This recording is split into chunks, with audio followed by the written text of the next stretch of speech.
Добрый день, уважаемые коллеги. Мы очень рады снова всех видеть уже в третий раз на наших занятиях по курсу «Гиды-переводчики».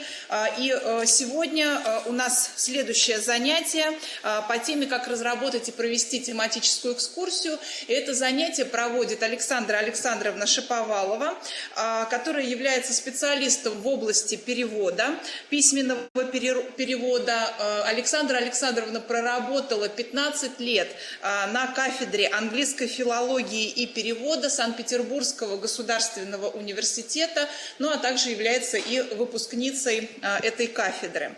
Но вначале мне бы хотелось слово предоставить Екатерине Евгеньевне Павловой, которая проводила в прошлый раз занятие. Было дано домашнее задание разработать план тематической экскурсии, создать аннотации к своей экскурсии, и Екатерина Евгеньевна готова проанализировать выполненные домашние задания. Всем добрый день. Хочу сказать огромное спасибо за выполненное домашнее задание. Все работы были интересными, четкими и соответствовали тематике. Хотелось бы отметить работу учащихся города Кирова, так как к ней еще прилагалась и презентация по каждому месту посещения. Теперь позвольте мне сказать несколько слов о дальнейшей нашей работе, о работе, которую вы предоставите 26 апреля. Что необходимо будет сделать. Вашим результатом работы будет являться экскурсия, которая будет выполнена на не менее 10 печатных листов.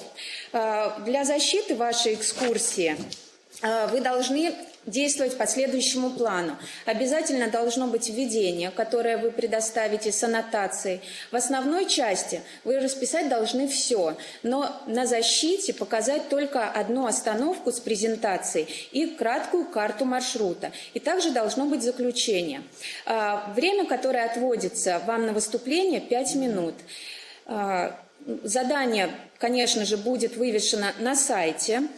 И все баллы по домашнему заданию уже подсчитаны, и они также будут вывешены на сайте фонда.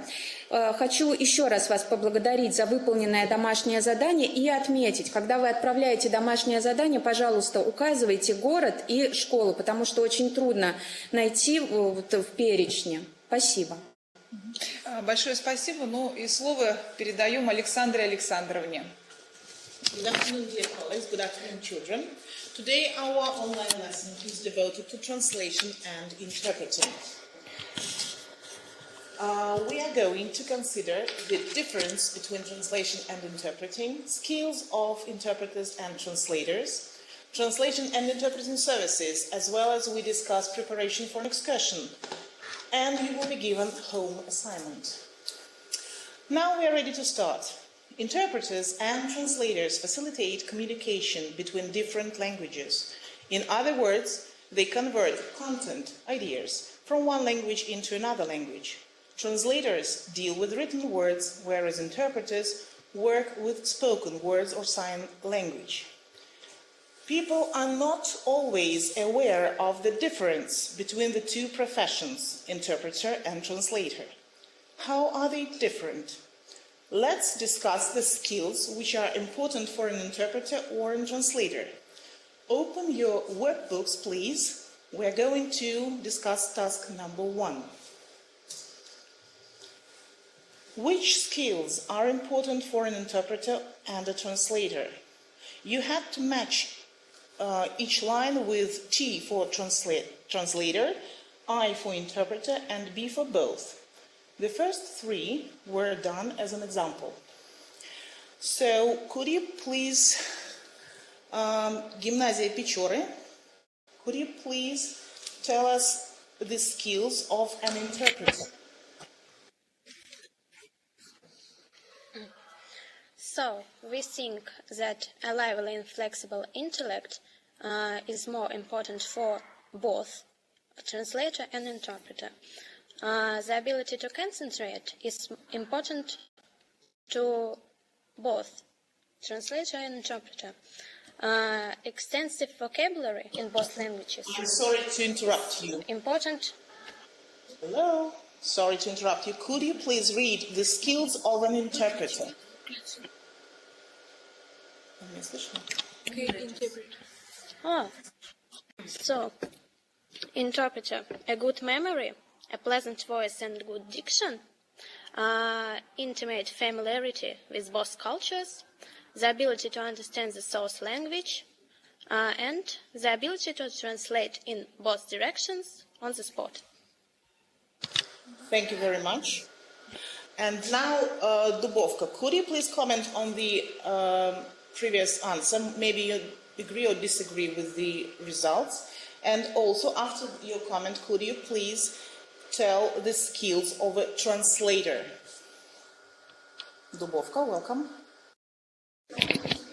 I agree For translator. for translator and translator should have such skills as a good level of general education, the ability to write well in the target language, the ability to understand the source language, and use a good library of dictionaries and reference materials.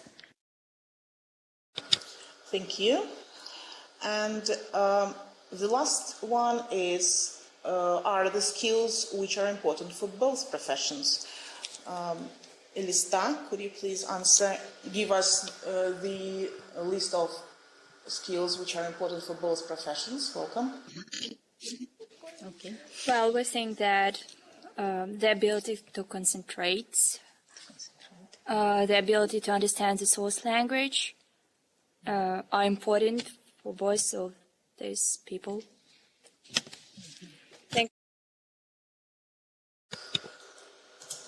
Thank you. Indeed, interpreters help people who speak different languages talk to each other.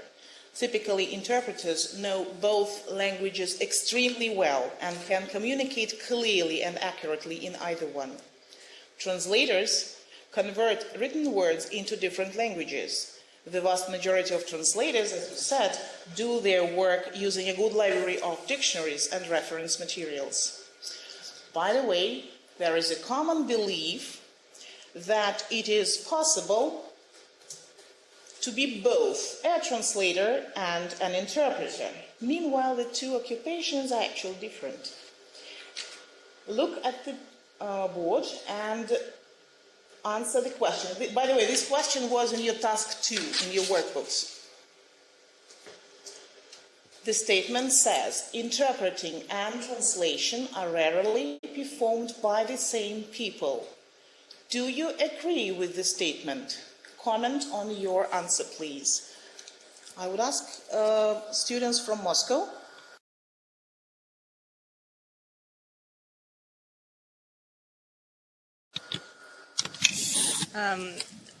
I do agree with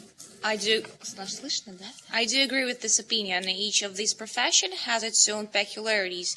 Therefore, non-problematic use of all these skills demand a very strong mind and a lot of constant work. Thank you for the answer. Mikhailovka, could you please answer the question? Do you agree with the statement?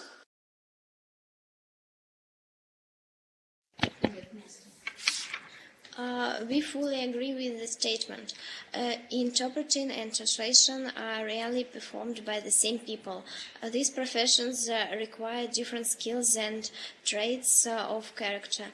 An interpreter should have ability to translate on the spot and be communicative by all means. Very good, thank you. Gymnasia Slobodskova, are you online? Can you hear us? The same question, do you agree with the statement?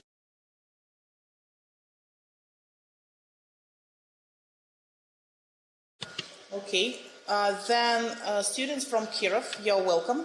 The same task, please.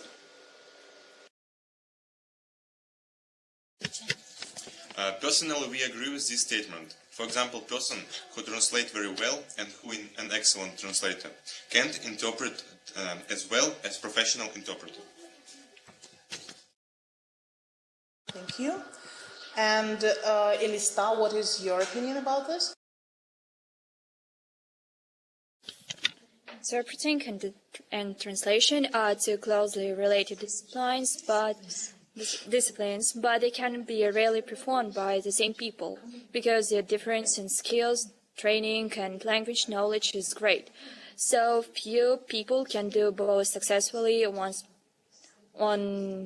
a professional level. Thank you for your answers. So possibly there is no correct answers.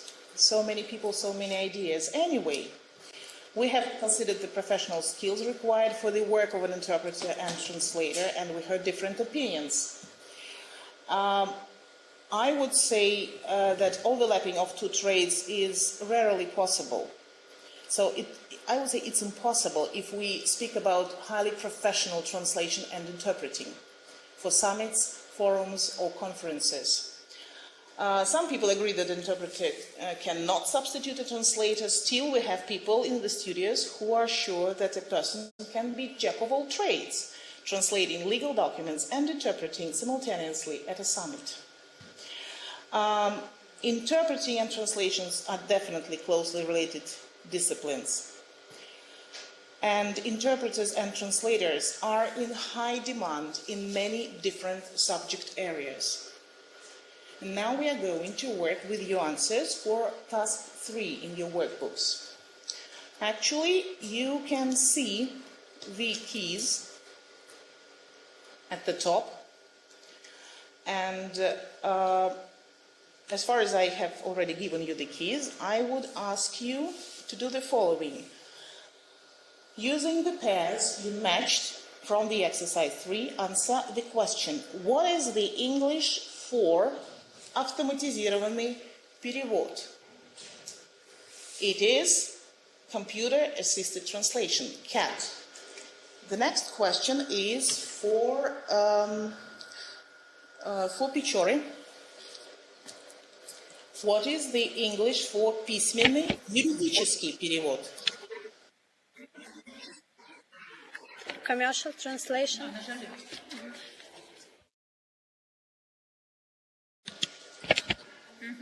Письменный юридический. Commercial translation. For legal translation. And now, Kirov, please. What is the English for устный перевод письменного текста?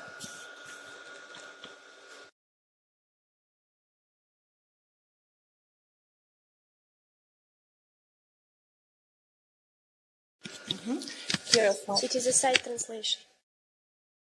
Side translation. It's устный перевод. It is a side translation. Thank you.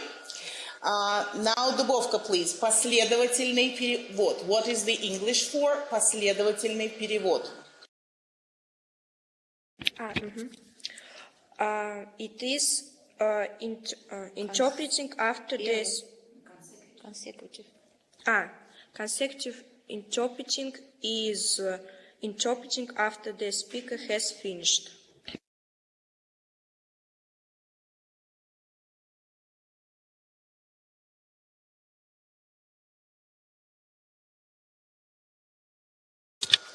Москва. What is the English for синхронный перевод? Москва. It is simultaneous interpreting. It is simultaneous interpreting. Simultaneous interpreting. Thank you for your answers. Let's move on. Now I'm going to tell you how translators work. You have in the screen, there is a list with different types of translations. As you can see, the names depend on the type of text the translator works with. Literary translation, художественный перевод, legal translation, юридический перевод, medical translation, медицинский перевод, and so on. Medical and legal translations are the ones of the trickiest translations known. Legal translation, medical translation, is specialization where a mistranslation can have grave consequence. Relatively new type of translation is website localization, which is the process of adapting an existing website to local language and culture. Definitely, localization involves much more than the simple translation of text. And now we move on to interpreters and how they work. Interpreting can be done in different ways, depending on the setting, how much time is available, whether or not technology is provided. Interpreting can be divided into two categories: simultaneous, синхронный, and consecutive, последовательный. Now you see a list of different interpreting terms and their meanings in Russian on the right.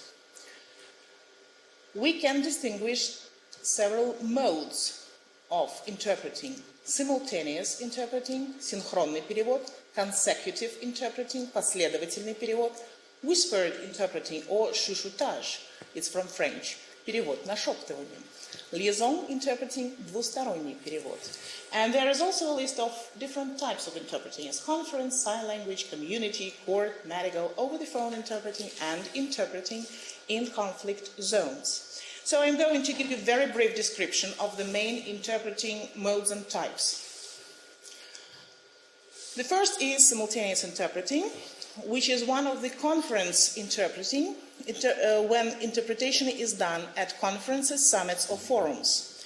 The interpreter sits in a booth, listens to the speaker in one language through headphones, and immediately speaks the interpretation into a microphone in another language. The interpreting equipment transmits the interpretation to the headphones of listeners in the meeting room.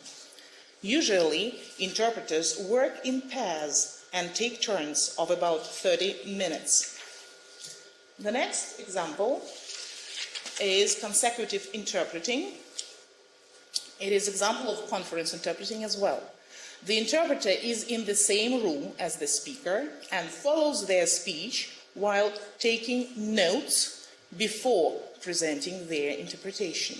A trained interpreter can interpret speeches up to 10 minutes, sometimes even more. Note-taking is an essential part of consecutive interpreting. It is a great aid to memory. Whispered interpreting can be also used at conferences. Whispered interpretation is simultaneous interpreting without equipment, without a booth. The interpreter sits very close to the listeners and provides a simultaneous interpretation in a quiet voice. The practice is hard on the voice and appropriate only for short meetings. Whispered interpreting is not recommended for more than 2 people. Liaison interpreting is the other mode of interpreting, and it refers to the activity of accompanying one or more people who do not speak the language of a country and assisting them in an office negotiations or in a relatively informal context in a shop, post office, or hotel. Liaison interpreters usually interpret what is said, sentence by sentence. People may call on interpreters to help them communicate with authorities or official bodies, a role referred to as community interpreting, сопроводительный перевод или устный перевод в социальной сфере. This type of interpreting is well developed in the UK, the USA, and European countries. Interpreters may assist contact between refugees and administrative services, between people in difficult situations and social workers, between patients and hospital services, and so on. Let's see the examples of community interpreters. This is court interpreting.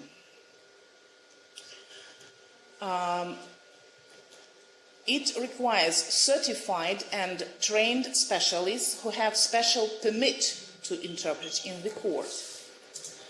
Medical interpreting needs much more conversational fluency in second language to meet the needs of patients with limited proficiency in English.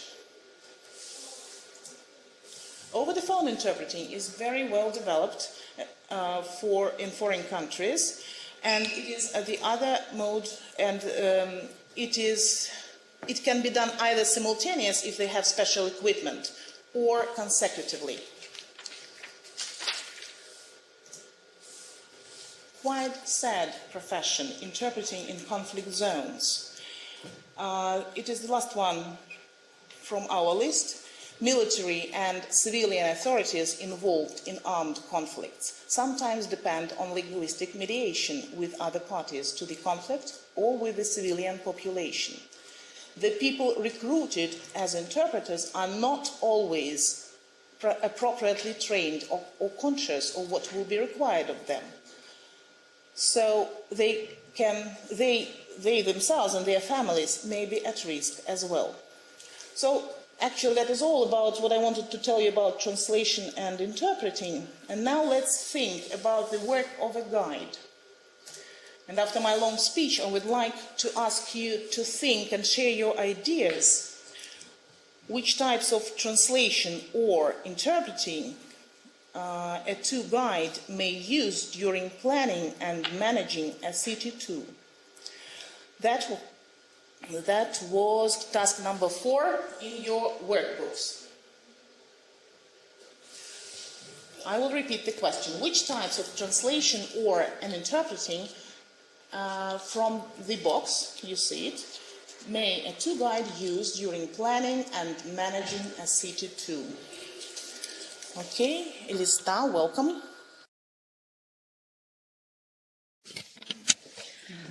Well, while we're planning, we use many of these types. For example, literary translation, if you have a piece of poetry or prose about calming, side translation, when we have text about sites or monuments and museums. And while we are planning and managing, we use simultaneous interpreting. If you have foreigners, you should translate for them.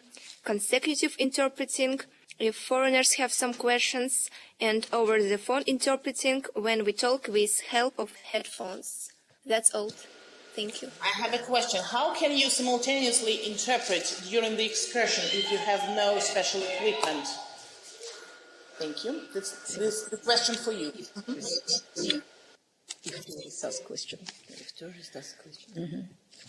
If tourists have questions, we should to answer the question and translate any text for them. That will be consecutive interpreting. All right. Another studio, please. Moscow, welcome.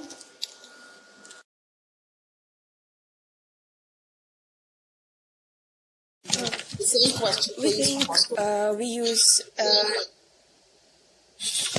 We use legal or literary translation depending on the theme of our excursion, and the side translation and over-the-phone interpreting if we use headphones. Thank you very much. Varova, are you with us? Can you answer the question, please?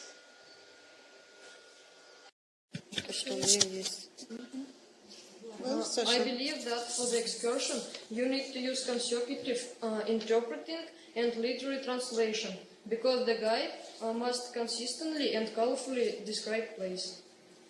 Because side translation.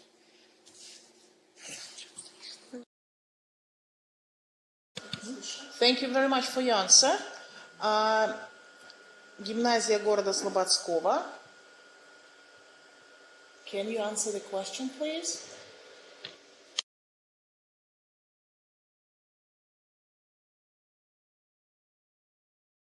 Right. So, Dubovka, would you please answer the question?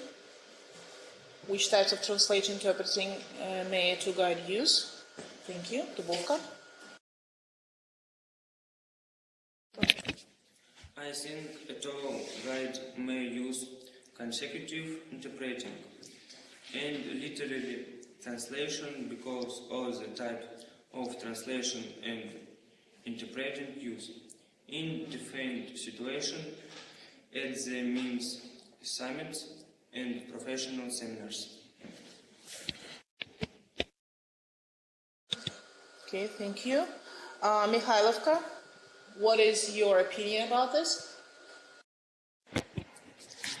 During planning a city tour, a tour guide may use a translation and a literary translation because a tour guide needs to transfer a written text necessary for excursion from one language to another and translate some poems and songs. Very good. Thank you very much. And then Pichore, your answer, please. We think a tour guide should use two main types of translation. It is consecutive interpreting, because a guide must interact with tourists, answer their questions. And side translation is very important, because during the city tour, a guide managing the excursion using prepared text of it. Thank you very much.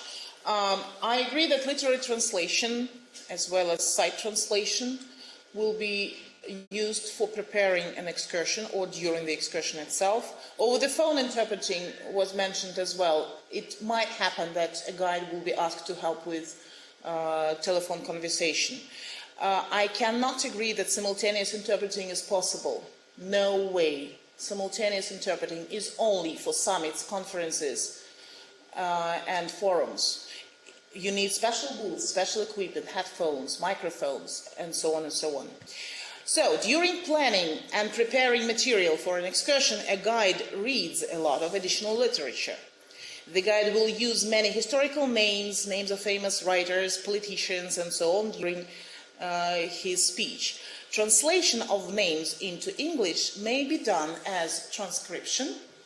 This is example number 1. Or transcription, or transliteration, when words in one alphabet are represented into another alphabet. So, transcription is the way the words are said. Transliteration, words are represented in another alphabet. These are examples 1. 2 examples, NEC, transcription, and Michigan, transliteration. Also, during translation, the guide will be looking for an equivalent, if it is possible to find one. Look at example number 2. We are now going to check task number 7, where I asked you to think of Russian names, which you may use in your excursion, and translate them into English. The question is, so I would ask you to read 1 or 2 Russian names and their translation, and answer the question, do we need to add explanation to the translated word if our customers are foreigners who are not aware of the Russian history, artifacts, or personalities? Elista, welcome. Can you answer this question, please? And give your example. Yes, of course we should add explanation to the translated words because there are local realities. I have prepared 5 Calmic names which I may use in my excursion. The first is the Buddhist temple. The Buddhist temple is the gold abode of Buddha Shakyamuni. Shakyamuni is the greatest scholar on his teachings. The Buddhism is based. The second is Bortsiki. Bortsiki. It's a Kalmyk national rolls. The next is the tur. The tur is like Scottish national dish haggis. It's made of sheep's liver and served in a stomach. The next one is bereki. It's like Russian pelmeni, but they are twice bigger. And the last, Tsakhantsar and Zul. Our Kalmyk national holidays. Zul we celebrate a new year, and Tsakhantsar we celebrate the end of winter and beginning of spring. That's all. Thank you. Thank you for such wonderful examples. Uvarova, could you show your examples, please, and your explanation? Thank you. Yes, we should add explanation words. And our words is Ilya Elizarovich Barmin. He was the soldier and participated in the World II Volokholamsk, it is the city where Moscow soldiers stopped the German soldiers. Ivan Ivanovich Osipov, he is also a Russian soldier, and Moscow, we don't need to add explanation to this, and Hockey Wolf, it is a plan.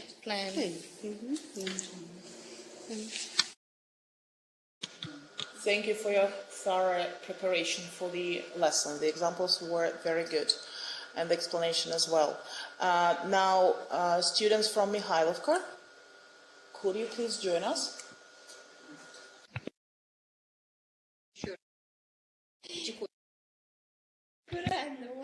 Sometimes we need to add explanation to translated words because foreigners may be not aware of the Russian history, artifacts or personalities. Gorky's library. This library is named after the great Russian writer Maxim Gorky. Mamayev Kurgan, which is a hill in the center of Volgograd. Mamayev Kurgan is the place where Khan Mamai stayed for some time. House Museum of Margarita Agashina. It's an apartment where an outstanding person lived in and worked, and it was turned into a museum. Lenin Prospect, it's an avenue named after Lenin, the great leader of Soviet Russia. Ust-Medveditsky Monastery, it's a monastery that is situated in the very estuary of the Medveditsa River. Thank you for the job done. Now, Gymnasia Pechora. Students from Pechora, would you please answer the same question?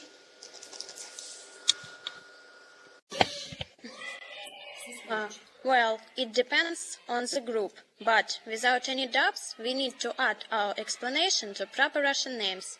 Also, some lyrical facts about it will help our excursion to stick to customers' memory. We found such Russian proper names for our excursion as Slovenian Brooks or Slovensky, Andrei Rublev. Next is the Malskaya Valley, or it can be a transliteration of it, Malskaya Dolina. Next, Truva Cross and Gorodishchinskое озеро. Thank you very much. Город Kirov. Students from Kirov, please.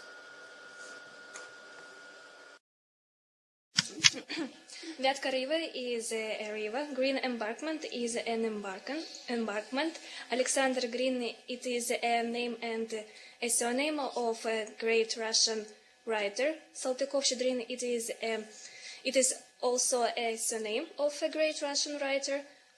Feodorovskaya Church, it is a church. Thank you very much. Very well done. Slobodskova, Gymnasia города Slobodskova. Are you with us or not? I'm trying to ask you for the third time.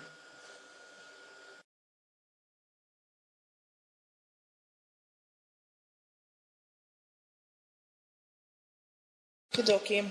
So, students from Dubovka, your answers, please. We have sought three proper names for our excursion. Pokrovskaya Church, the Holy Trinity Church, Voznesensky Family Monastery. I think that an explanation is necessary for foreign tourists because they don't know many facts and details about Russia. Guys, thank you for your answers. And I was very pleased that some of you mentioned that it depends on the group which explanation you are going to add to the historical term or a proper name. Now we move on to exercise number 8, where you had to translate some proverbs or find proverbs and sayings in English which you may use during your excursion. I would ask you to comment on the choice you've made and also tell for whom your excursion is prepared. Moscow, welcome.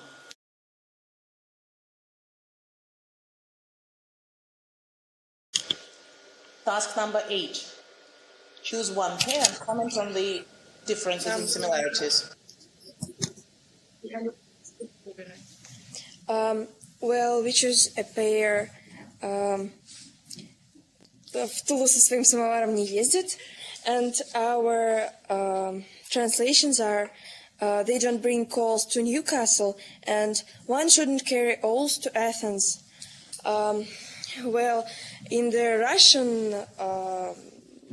Russian phrase, we see two Russian realities, the city Tula and the samovar, which are not familiar to people from other countries. So in their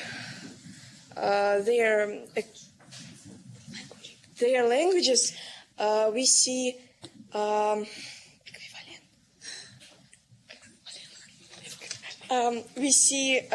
and Newcastle, because coal is something that is very popular in Newcastle, in the industry of this city. So in Tula we have samovars, and in Newcastle we have coal. And the same situation with Athens and oars, because oars were the symbol of Athens, so they were very popular there, and that's it.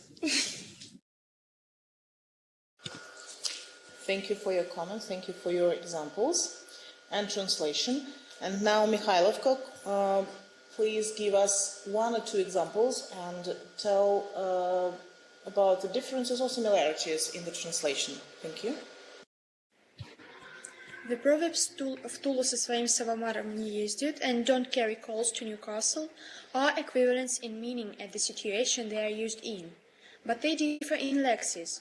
They both mean to do something unnecessary, bring something of which there is plenty. Newcastle was a well-known coal mining area and the first coal exporting port. As for Tula, it's the center of producing samovars, so it's no use in carrying samovars there. Thank you very much.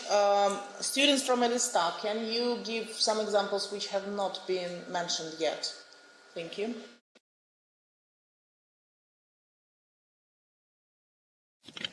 Мастер на все руки, jack of all trades. We call people who can do a lot of things with his hands in different fields. We explain for foreigners. Foreigners.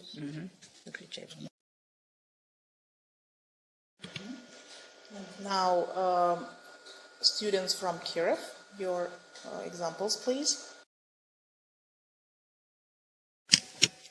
We have chosen в Tulu со своим самоваром не ездят. It means that in Tula there are samovars are made. You shouldn't bring a samovar to the place where it is in advance. And to carry coals to Newcastle means that Newcastle is a place where there are a lot of coal mines. It is ridiculous to bring coal there. Okay, thank you very much. I got your answers. Definitely, during the excursion, we use proverbs and Russian sayings and explain the meaning to our guests. That may enlarge their understanding of Russian culture. And now, during the excursion, or during the preparation, the guide will translate some Russian text into English, but not the whole thing. And that is called a bridge translation, when 40% up to 60% of the text is translated. So you pick up the main ideas and then you translate. So you choose the text according to your professional needs. That was task number 9, making a bridge translation of the Russian text to the English, as if you are going to use this one in your excursion. Uvarova, could you please read the results of your translation? Welcome. The name of Ilya Muromets is the most popular in the epos of ancient Russia. Muromets has features of God the Thunderer. On the places mentioned in the legends are temples in honor of Ilya the prophet. Nightingale, the robber, and the Garinich are prototypes of the demon of storms and winds. Very good. Was it 40%? I think it was a bit less than that. Anyway, you did a great job. Moscow, could you please show your results?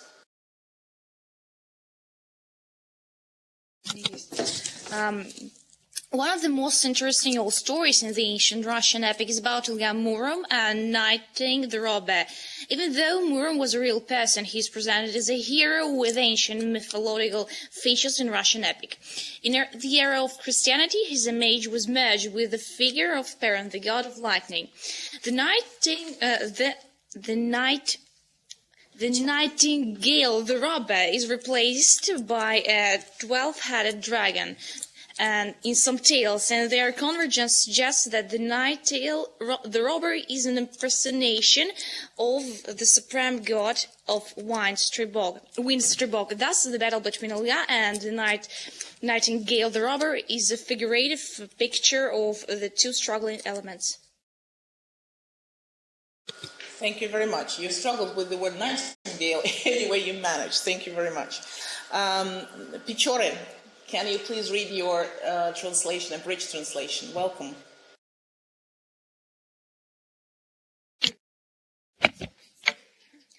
One of the most interesting ancient legends in Old Russian epos is about Ilya of Murom and Nightingale the robber.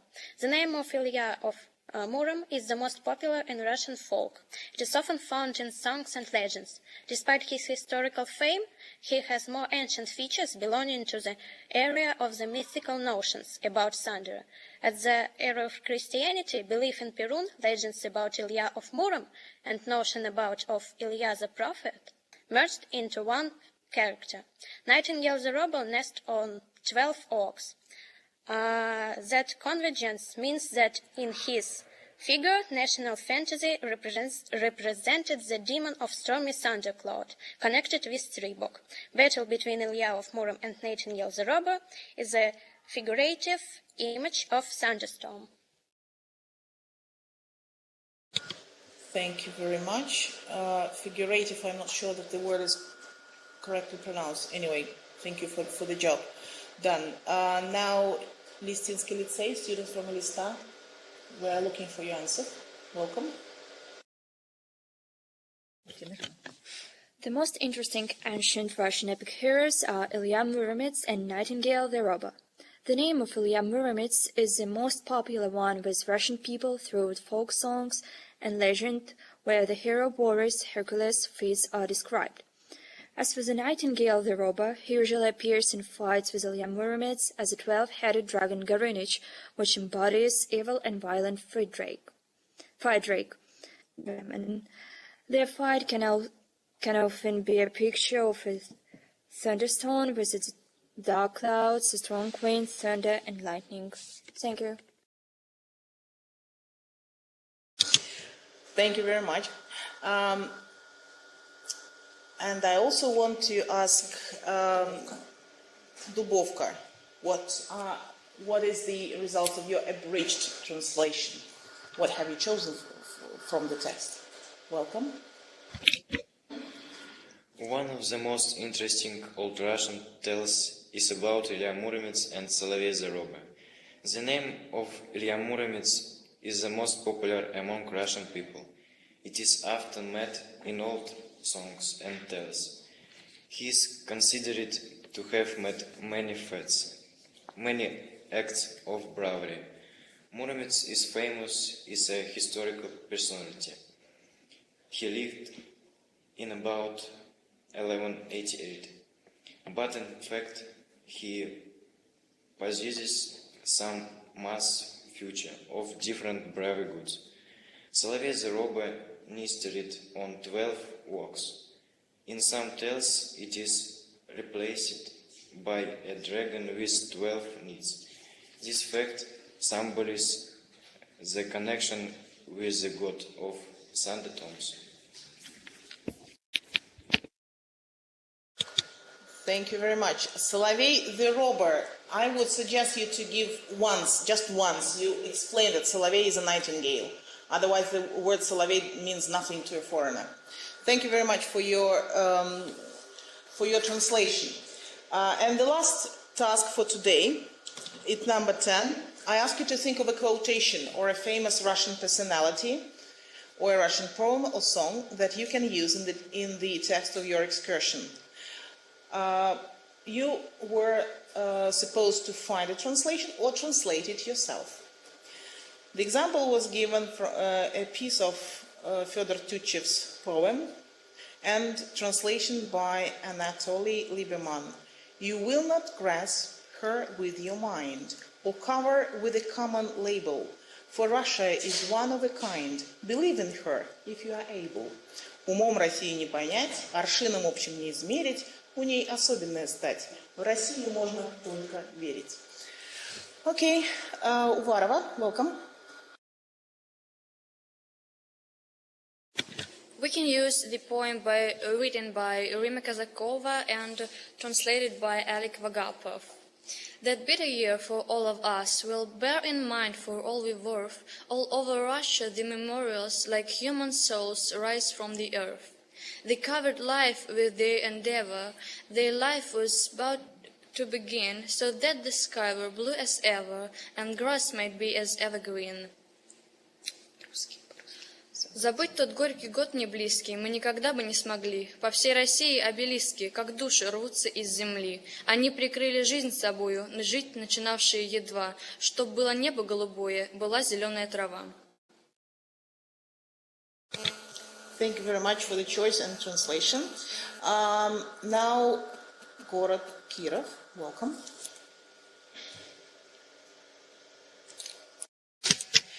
We have chosen the quotation of Alexander Green. I realized one simple truth. It means that you should make wonders with your own hands. На русский язык она переводится как «Я понял одну простую истину. Она состоит в том, чтобы делать чудеса своими руками». Very nice quotation. Thank you very much. Mikhailovka, welcome. We believe the following quotation by Konstantin Nikolaevich Batyushkov can be used in the text of our excursion. It can summarize the main idea of the excursion best. «Живи, как пишешь, и пиши, как живешь, иначе все отголоски лиры твоей будут фальшивы. Live as you write, and write as you live. Otherwise, all the echoes of lyre of yours will be fake». Thank you for translation. Have you translated yourself, or you use somebody's translation?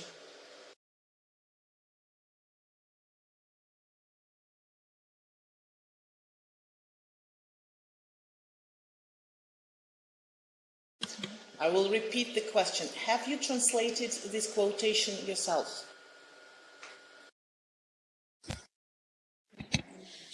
We'll translate this quotation by ourselves.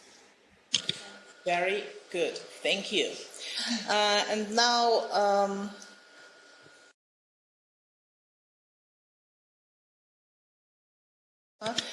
Moscow. Welcome. Students from Moscow. We're going to quotate our famous military commander Suvorov. Сначала скажем по-русски. Мы русские, с нами Бог. Мы русские, потому победим. Мы русские, какое счастье. We're Russians, God with us. We're Russians, so we'll win. We're Russians, we are blessed. Thank you. Yes, that was very patriotic. And Elista, which quotation or poem have you chosen? There is no other place like the steppes and mountains to feel one's relation to the universe and eternity.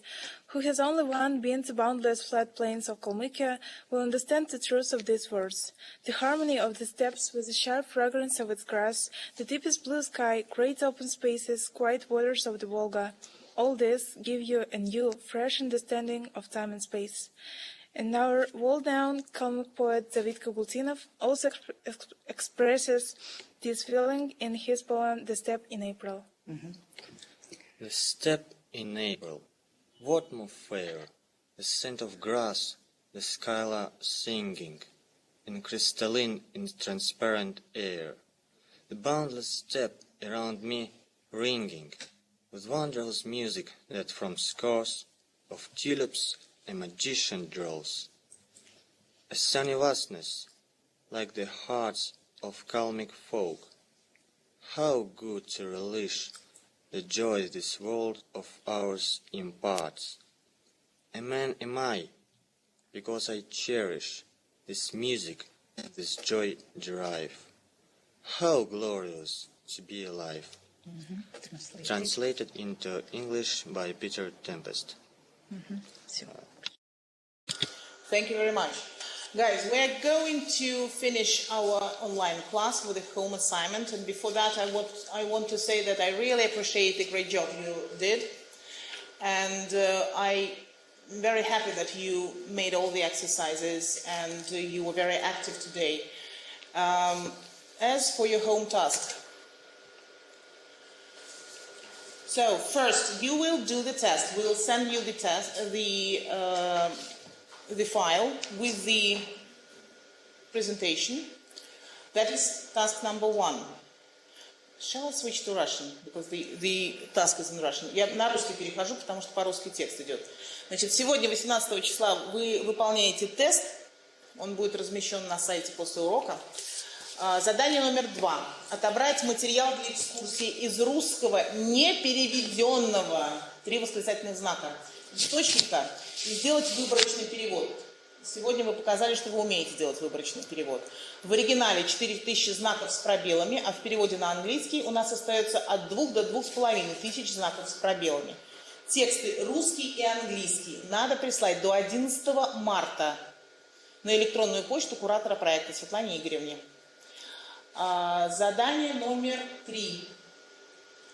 Нужно разыграть 3 предложенные ситуации. В магазине иностранный гость покупает русский сувенир, задает вопросы и получает ответы, просит скидку. Ситуация номер 2. В полиции иностранный гость объясняет, как пропали его документы и билеты, а также отвечает на вопросы полицейского. И последняя ситуация. В банке иностранному гостю необходима помощь переводчика для обмена валюты. В банке не принимают купюры этого года выпуска. На каждую сценку отводится не более 1 минуты.